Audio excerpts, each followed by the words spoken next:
We have a chat now with I want to call him the outgoing ambassador of is it kingdom? It is actually a kingdom, yes. Of Denmark to Ghana, Excellency Tom Noring. Very good. Very close. Very, very close. 5 years of Denmark-Ghana cooperation. Good to see you. How are you? Very well, thank you. It's good. On this nice morning. Now, you can... can... cool morning, almost. For a Danish to say Ghana is cool, that is... After 5 years in Ghana, cool. Now clearly you've been... But you came during COVID. I came actually on the very day that restrictions were lifted on traveling to Ghana, 1st of September 2020. God. Wow. I came on a KLM flight, which was still registered as a repatriation flight. So I had to go into quarantine. 15 minutes before, Portuguese Airlines arrived, and everybody walked freely in the streets. Wow. So you were quarantined for how many days? 2 weeks. 2 weeks. At my residence, so it was okay.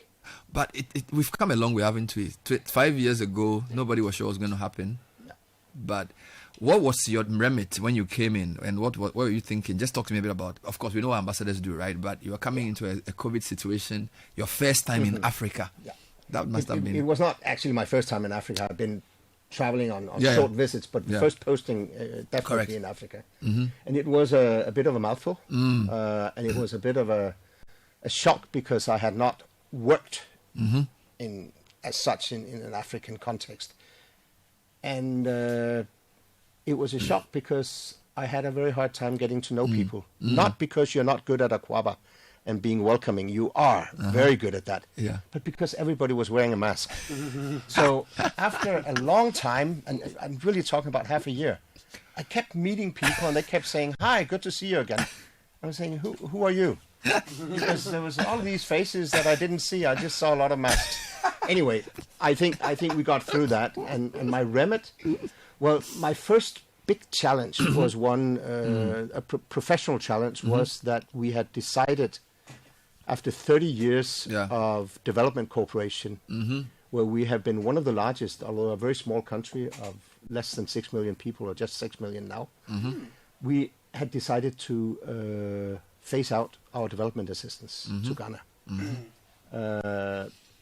It had been decided some years before, but it was implemented exactly when I arrived.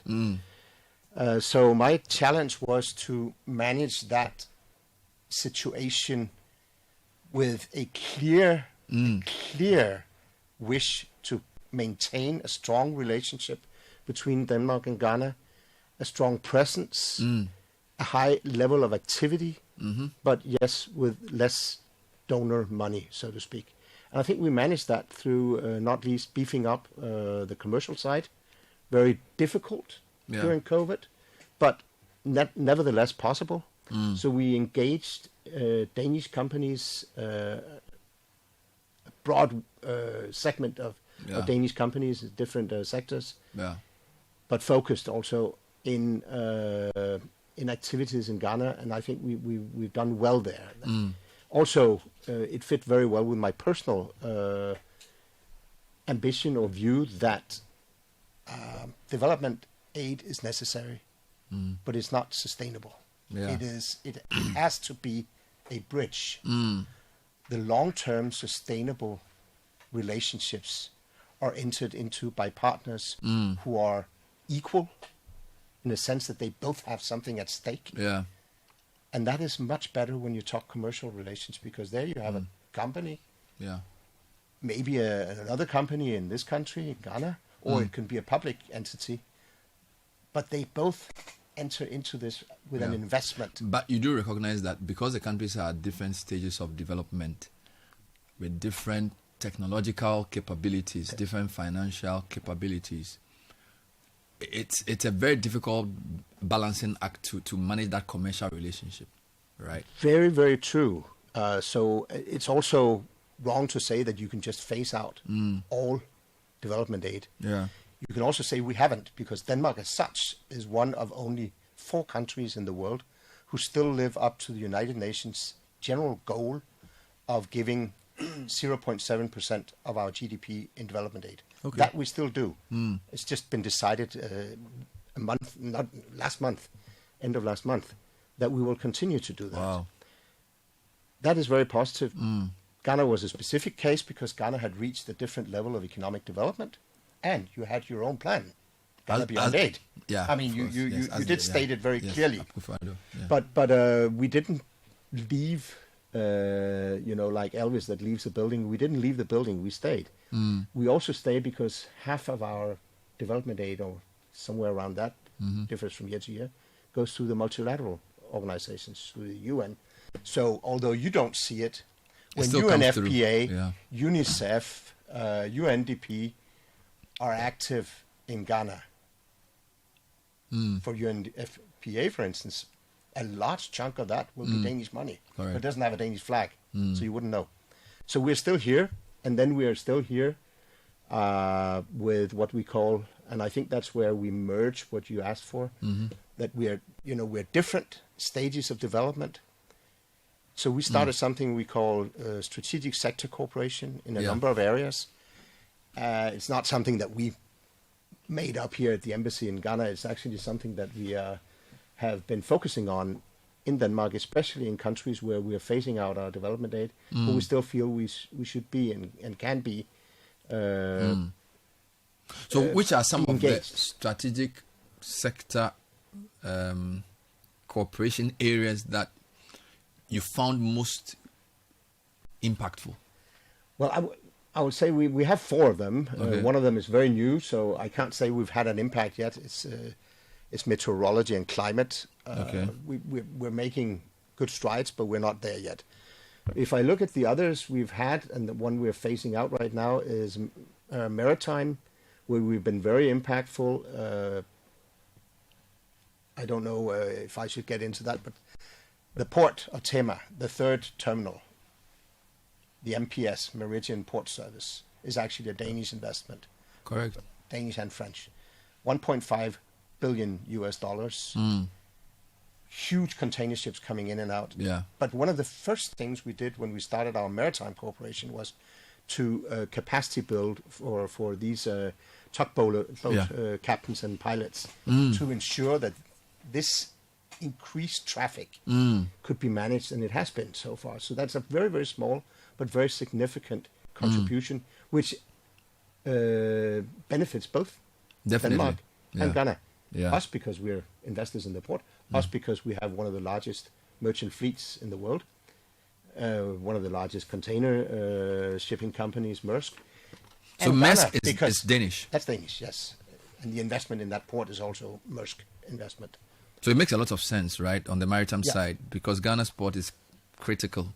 It is. For a lot of what it does. It is, and this is the most, I dare say, the most modern, paperless, well-functioning, efficient port, maybe in all of the African continent. Yeah. This is Terminal 3. Terminal 3. And I believe that this is really what also in the future will be part of making sure that Ghana becomes or stays the gateway to West Africa. Because the efficiency of the port is critical for many things. Absolutely. But water and sanitation has been something I have associated the Danish with for a while. I remember when I traveled to the country, there was a way they use water that was just incredible. Nothing is wasted. And we visited companies that converted wastewater into usable forms. And there were companies at the cutting edge technology of greening there. So just talk to me a bit about the emphasis of the water and sanitation cooperation, and whether there are any programs or projects that you feel made impact. Yeah, first of all, I'll say over the years when we had development aid, part of that has also gone into the water sector. That's more traditional development aid. Yeah. But then we started a program which is actually between the city of Tema and the second largest city in Denmark, Aarhus. And the water utilities in Denmark, it's Aarhus Water, and here it's Ghana Water.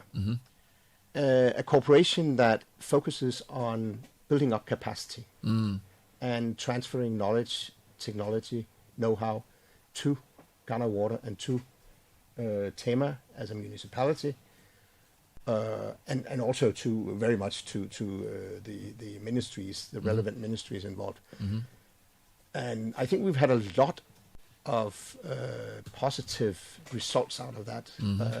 Not only because it has benefited Tema, but it has benefited Ghana in general, because this becomes a role model looking at how can we ensure that you do not have the big losses, for instance, that you have. In Ghana, you have from the point of entry, so to speak, to the consumer, you have a loss of 50 or sometimes more than 50%. Yeah.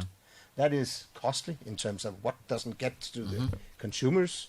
It's costly in terms of health issues, but also in terms of money. So what did it specifically do? Was it like building new we're systems, down to 5% training people? in Denmark. So what we train people in how to do it, how to, very, very basic sometimes, what kind of technology do you need to have in order to make sure that you don't have these leakages? How do you detect the leakages? How do you repair the leakages? What kind of pipes do you put in? And what kind of training and capacity building do you need to ensure that you in the future will have a much more efficient and effective and have we seen some results? System. We've seen big results. I think we're moving from the 50% now to aiming at 25%, things like that. Losses, and that is huge when you're talking about Ghana, as so many other African countries that have access to clean and affordable drinking water. Anything specifically on mining, of course, the water conversation you cannot be discussed without the issue of the effects of illegal mining and sometimes legal mining on water bodies. Has there been any program or project or any conversation around either reclaiming water bodies or just making sure that water bodies are not polluted? Well, the conversation is definitely ongoing. All right.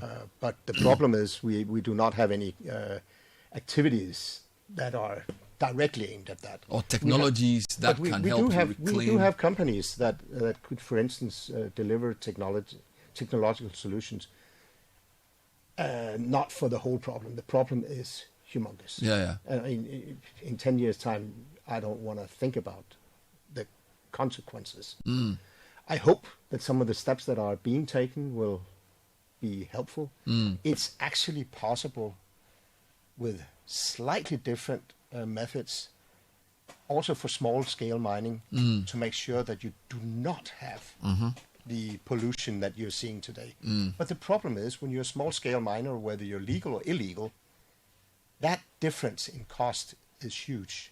Yeah. It's not huge in the big picture, but it's huge for the individual miner. And I think that's Ghana needs to find, and I think also the government is aware of that, needs to find a way in which they can deal with this. Also dealing with the illegal mining, because it's not only a problem in terms of environment, it's also a problem in terms of legality. And how many people are actually making their life based on illegal mining. Let's talk briefly about statistics. I'm quite intrigued that there was an area of cooperation to do with the Ghana Statistical Service. What was that about? It had just started when I came here, and I was almost bored, because I remember 100 years when I was at university, the only thing I didn't want to was to get into statistics. It couldn't be more boring. So I said, no, that must be for somebody else. Let somebody do that. But in fact, I've seen the value of statistics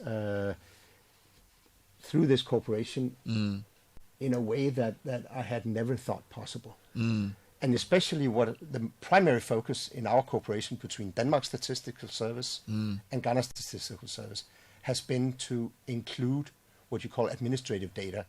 That means instead of the census or on top of the census, to have the real-time data in different sectors brought in, because at the end of the day, you do statistics, you do it in order to have a foundation for taking managerial and political decisions. And you cannot do that based on a census that took place maybe 10 years ago. You can't even do it on a census that's 5 years or 3 years ago, because things change all the time.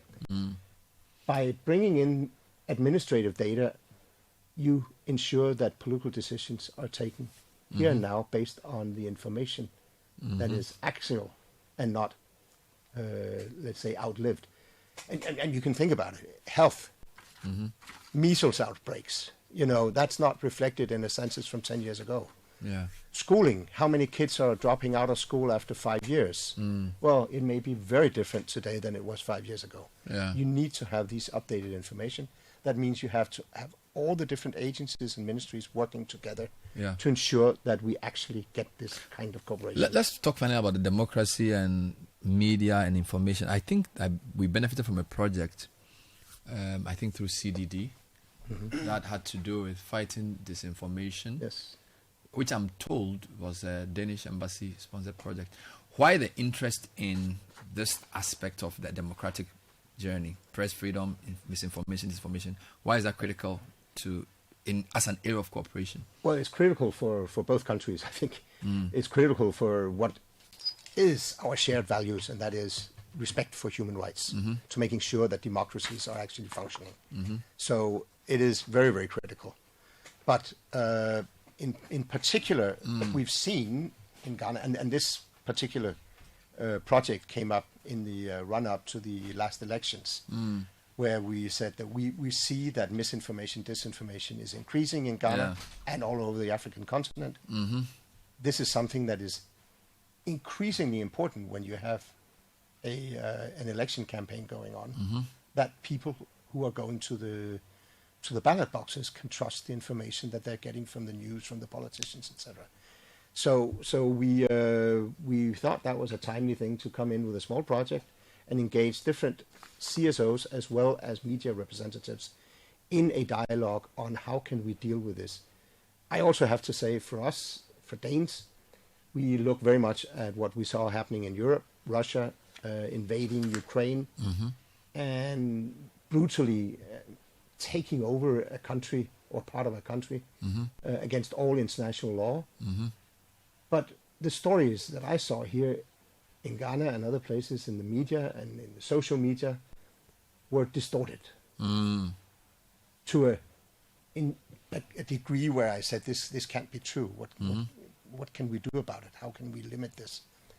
And we need to come out and make sure that the media are playing their role as the honest and analytical and critical journalists they should be, digging into the issues and telling the truth, giving the population the real picture and not just passing on distorted information. We're talking to Tom Nuring, who is the outgoing ambassador of the Kingdom of Denmark to Ghana, reflecting on 5 years in Ghana. It's happened so quickly. Let's just wrap up on two things. Youth, women, anything on those areas? Because I know we're in a big conversation about empowerment, inclusion.